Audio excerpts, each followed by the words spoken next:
Assalomu alaykum. Mana yangi katuli ham, aqlli katuli ham olib kelib o'rnatib oldim. Uстановкаларni o'rnatib bo'ldim. Mana miyasi ekan mana. Wi-Fi ga ulanarkan, telefondan boshqarilar ekan.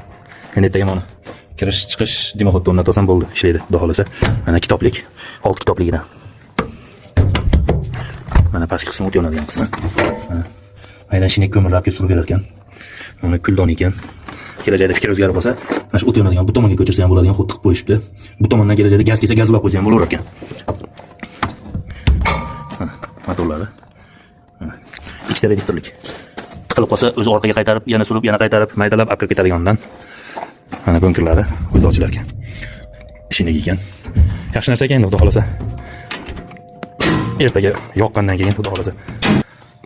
Bunga qo'shimcha mana tuk ko'paytiradigan, tuk ko'payib ketsa, ozayib ketsa sozlab turadigan stilizator ham bor ekan. Qo'shin ichida ekan shular hammasi. Zo'r xudo xolasa. Qani ertaga yoqib ko'raylikchi. Orqasidan turbalar ulangan.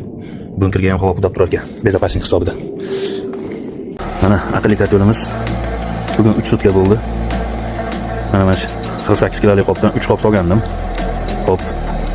Sutkasiga 45 kilodan to'g'ri keldi. 3 sutkada zicha ko'mir ortib qolgan ekan. Mana ustiga yana hop dalibga qilib qo'ydim.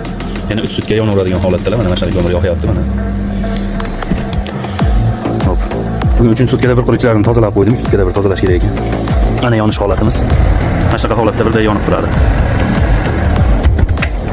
Gradus 50 gradusga qo'yilgan stilizatori. Yomon emas, yaxshi. 3 qop ko'mirdan mana shu aravan tagida jichcha quyqumi chiqdi mana. Ichidagi tirindilari bilan, tozalovlari bilan. Yaxshi yoqsa bo'lavergan, zo'r ekan. 3 sutka yaxshi yoqsa bo'lavergan, zo'r ekan. 3 sutka hech kim qaramas.